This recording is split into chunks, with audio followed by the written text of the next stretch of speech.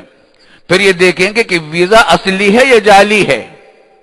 پھر یہ دیکھیں گے کہ جس آدمی کی تصویر ہے ویزے پر اور پاسپورٹ پر، یہ آدمی وہی ہے نہیں ہے، کوئی اور تو نہیں ہے. پھر اس سے پوچھیں گے کہ تمہارے پاس روپے کتنے ہیں، یہاں کتنے دن رہو گے، مطلب یہ کہ اتنے پیسے تمہارے پاس ہیں کہ مانگتے تو نہیں پھرو گے، چوری ڈکیتی کرتے تو نہیں پھرو گے. اگر اتنے پیسے نہ ہو تو آگے نہیں، اندر نہیں جانے دیتے. وہ بتایا کہ اتنے پیسے ہیں، اتنے دن کے لیے آیا ہوں، اتنے پیسے میرے پاس ہیں. پھر پوچھتے کہاں رہو گے، پتہ بتاؤ، کہاں ٹھہرو گے. بعض اوقات اس سے ٹیلی فون پر رابطہ کرتے ہیں کہ ایک آدمی آ رہا ہے، تمہارا نام لے رہا ہے، تمہارے ہی مہمان ہے یہ، ہم اس کو چھوڑ دیں. جب کہیں جا کر پاکستانی کی جان بخشی ہوتی ہے، بعض اوقات ایک ایک گھنٹہ، بعض اوقات 2 گھنٹے، اور کینیڈا میں تو میرے اوپر 5 گھنٹے اس طرح سے گزرے. یہ تذلیل، یہ ذلت. اس کے بعد تو پھر ہم گئے ہی نہیں ادھر. لیکن افسوس ہوتا ہے کہ یہ کیا آخر کیوں ہے، اس بات ہے کہ پاکستانی ہے. انا للہ و انا الیہ راجعون. جو بری عادتیں ہندوؤں کی تھیں، یہودیوں کی تھیں، وہ ہم نے اپنا رکھی ہیں. حدیث میں آتا ہے کہ لا نظفوا افنیتکم ولا تتشبہوا بالیہود. اپنے گھروں کے آس پاس کی جگہ کو صاف رکھو، یہودیوں کی مشابہت نہ اختیار کرو. یہودی کیا کرتے تھے اس زمانے کے کہ اپنے گھر کو تو صاف کر لیتے تھے، کباڑ کوڑا باہر پھینک دیتے تھے، آنے جانے والوں کو تکلیف ہوتی تھی. یہ یہودیوں کی صفت ہم نے اپنا لی ہے. گھر کے سامنے آپ جا کر دیکھ، گھروں کے سامنے کتنا کباڑ کوڑا پھیلا ہوتا ہے. اور تو کچھ نہیں، مسجدوں کے سامنے. امریکہ میں نے اب کئی لوگوں کو تقریروں میں لوگوں کو توجہ دلائی، میں نے کسی دکان کے سامنے کباڑ کوڑا نہیں دیکھا، کسی دفتر کے سامنے کباڑ کوڑا نہیں دیکھا، کسی بھی جگہ کباڑ کوڑا نہیں دیکھا. اگر کہیں دیکھا تو مسجد کے باہر دیکھا، مسجد کے دروازے پر دیکھا. ہر مسجد پہ نہیں میں کہہ رہا، ہر مسجد میں ایسا نہیں ہوتا، لیکن اگر کہیں دیکھا کباڑ کوڑا تو مسجد کے باہر دیکھا. پارکنگ میں گاڑیوں کے کوئی وہاں قانون کی خلاف ورزی نہیں کرتا. مجال ہے کہ کوئی کرے گا تو فوراً گرفت میں آئے گا. سب جانتے ہیں کہ کسی کی سنوائی نہیں ہوگی قانون کی خلاف ورزی اگر کی. لیکن اگر قانون کی خلاف ورزی پارکنگ میں اگر کہیں دیکھنی ہو تو وہاں کی کسی جمعہ مسجد میں چلے جاؤ، جامع مسجد میں. تو ہر ایک مسجد میں تو شاید وہاں بھی نہیں، لیکن میرے بے شمار مسجدوں کے اندر میں نے یہ دیکھا ہر جمعہ کی نماز کے بعد اعلان ہوتا ہے کہ صاحب فلاں نمبر کی گاڑی نے دوسرے کی گاڑی کو بلاک کر دیا ہے، وہ پیچھے گاڑی کھڑی کر دی ہے لا کر، برائے کرم ان سے درخواست ہے کہ اپنی گاڑی وہاں سے ہٹا لے. یہ اعلان دنیا میں اور کہیں نہیں ہوتا سوائے مسجدوں کے. وہیں امریکہ ہی میں میری لینڈ میں ایک بہت اچھا بڑا ادارہ ہے، مسجد بھی، مدرسہ بھی اور اسلامک سینٹر بھی ہے، اور انہوں نے پھر بہت شاندار عمارت بنائی ہے اور پارکنگ کی بہت بڑی جگہ رکھی ہے تاکہ گاڑیاں بڑی آرام سے پارکنگ کریں. تو وہاں میں ٹھہرا ہوا تھا، جمعہ کی نماز کے بعد معمول کے مطابق میں گھومنے کے لیے نکلا تو کچھ لوگوں کو میں نے دیکھا کہ نوجوان ہیں بیچارے، اور وہ پارکنگ کے راستوں کو نشان پڑے ہوئے تھے تو ان کو ذرا تازہ کر رہے ہیں اور کچھ دیکھ بھال کر رہے ہیں. انہوں نے سلام کیا، ملے. میں نے بھائی آپ کیا کرتے ہیں؟ کہ ہم فلاں رہتے ہیں، اور ہاں آج ہماری ڈیوٹی ہے، ہم نے آپس میں ڈیوٹی بنا رکھی ہے کہ پارکنگ کے انتظامات ہم کرتے ہیں. لیکن ایک صاحب آپ سے درخواست ہے، آپ تقریر میں بھی کہہ دیجئے گا جمعہ کی نماز میں، وہ یہ کہ دنیا میں کہیں بھی وہ پارکنگ کی خلاف ورزی نہیں کرتے لوگ. جب یہاں مسجد میں آتے ہیں تو یہاں پارکنگ کے جو قواعد ہیں اس کے خلاف گاڑی پارک کرتے ہیں، اور اگر ہم ان سے کہتے ہیں کہ بھائی تم ایسا نہ کرو، کہتے تم کون ہوتے ہو؟ تم کون ہوتے کہنے والے؟ ہماری مرضی، گاڑی ہماری ہے، مسجد بھی ہماری ہے. یہ کسی اور جگہ نہیں ہوتا ہے، نہ بینک میں ہوتا ہے، نہ سرکاری دفاتر میں ہوتا ہے۔ تو یہ تمام اپنے آتی ہے کہ ہم لوگوں کی اصل میں عادت ایک یہ بھی ہو گئی کہ دوسروں کے عیب تو دیکھتے ہیں۔ بلا شبہ ہمارے حکمرانوں کے علیل تلیلی بھی ایسے ہی ہیں جس کی وجہ سے ساری یہ مصیبت آئی ہے، لیکن سارے حکمران بھی تو ہمارے اوپر عذاب بن کر آئے ہیں، یہ افسران بھی تو ہمارے اوپر عذاب بن کر آئے ہیں۔ چنگیز خان سے کسی نے کہا تھا کہ تو اللہ کے عذاب سے نہیں ڈرتا، اتنا قتل عام مسلمانوں کا کر رہا ہے تو اس نے کہا کہ اللہ کا عذاب تو میں خود ہوں، تم پر مسلط کیا گیا ہوں۔ تو اگر کہیں افسران ہمارے الحمدللہ کچھ بہتر لوگ آنے شروع ہوئے ہیں، اب خدا کرے نئی حکومت آئی ہے، اس کو اللہ تعالیٰ توفیق دے، اس کے راہ میں رکاوٹیں بھی بہت ہیں، خدا کرے ان کو توفیق مل جائے اور یہ کام کر لیں۔ لیکن یہ کہ ہم آوا کا آوا بگڑا ہوا ہے، نیچے سے لے کر اوپر تک صورتحال یہی ہے۔ ان حالات میں بتائیے امن و امان قائم ہو تو کیسے ہو؟ تو جب حرام خوری سارے میں ہوگی نیچے سے لے کر اوپر تک تو اس کی مصیبتیں تو آئیں گی۔ حرام جو کھاتا ہے آدمی اس سے تو بیماریاں آیا کرتی ہیں، لوگ اس کو تو سمجھتے ہیں کہ ہم نے فلاں چیز مضر صحت کھا لی اس سے بیماری آ گئی، لیکن یہ نہیں دیکھتے کہ بیماریاں سب سے زیادہ حرام خوری سے آتی ہیں۔ بیماریاں، مصیبتیں، ایکسیڈنٹ، مقدمات، لڑائی جھگڑے گھروں کے، ان میں زیادہ تر دخل حرام پیسے کا، حرام کھانے کا ہوتا ہے۔ حلال کھاتا ہے آدمی اس میں برکت ہوتی ہے، تھوڑا ہوتا ہے برکت ہوتی ہے بہت۔ حرام کھاتا ہے اس میں زیادہ ہوتا ہے لیکن بے برکتی ہوتی ہے، وہ حلال کو بھی بہا کے لے جاتا ہے۔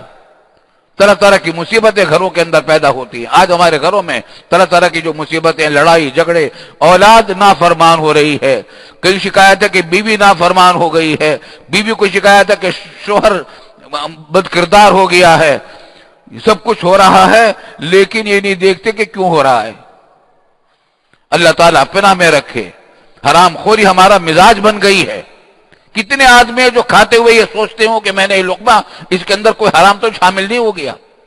جب یہ باتیں ہیں اس کی وجہ سے یہ ساری بدنظمی کے ساتھ ساتھ، حرام خوری کے ساتھ ساتھ یہ قتل بھی ہمارے اوپر مسلط ہو گئے۔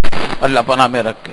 قرآن کریم نے فرمایا وَكَذَلِكَ نُوَلِّي بَعْضَ الظَّالِمِينَ بَعْضًا، ہم اسی طریقے سے بعض ظالموں کو دوسرے ظالموں پر مسلط کرتے ہیں۔ یہ جو قتل و غارت گری ہمارے شہر میں ہو رہی ہے، قتل و غارت کرنے والے ظالم ہیں، لیکن قتل و غارت گری جن پر ہو رہی ہے وہ بھی ظالم ہیں، وہ کسی اور پر ظلم کرتے ہیں، دہاقوں پر ظلم کرتے ہیں، کسی اور طریقے بیوی پر ظلم کر رہے ہیں، بچوں پر ظلم کر رہے ہیں، ماں باپ کے ان کے خلاف ان کی نافرمانیاں کر رہے ہیں، طرح طرح کے گناہ کر رہے ہیں، تو یہ بھی ظالم وہ بھی ظالم، ظالموں سے ظالموں کو بٹوایا جا رہا ہے۔ اس واسطے بھائی میں نے جو آیت پڑھی ہے وہ یہ ہے یا ایھا الذین آمنوا اتقوا اللہ، اے ایمان والو ڈرو اللہ سے، یہ ہے علاج۔ آگے توحید، آگے اتفاق کا حکم دیا گیا کہ واعتصموا بحبل اللہ جميعا ولا تفرقوا، لیکن شروع کیا سب سے پہلے کیا کہا ہے؟ یا ایھا الذین آمنوا اتقوا اللہ۔ یہ نسخہ ہے اتحاد کا، یہ نسخہ ہے امن و امان کا، یہ نسخہ ہے جان و مال اور آبرو کی حفاظت کا۔ اللہ سے ڈرو، اپنے ہر کام میں کرتے وقت یہ سوچ لیا کرو کہ یہ جائز ہے یا ناجائز۔ جو کچھ زبان سے اب نکال رہے یہ سوچ لیا کرو، پہلے تولو پھر بولو، پہلے یہ سوچو کہ میرے منہ سے جو جملہ نکلے گا یہ جائز ہے یا ناجائز ہے۔ اللہ تعالیٰ سے ڈریں، یہ تصور رکھیں کہ کسی وقت بھی موت آ جائے گی، حساب دینا پڑے گا اللہ کے سامنے۔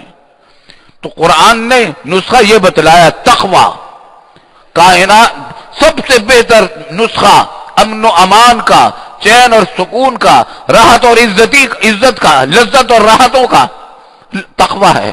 اللہ تعالی ہم کو اپنا خوف عطا فرمائے، خوف سے مراد یہ کہ گناہوں سے بچنے کی توفیق عطا فرمائے۔ وآخر دعوانا ان الحمدللہ رب العالمین۔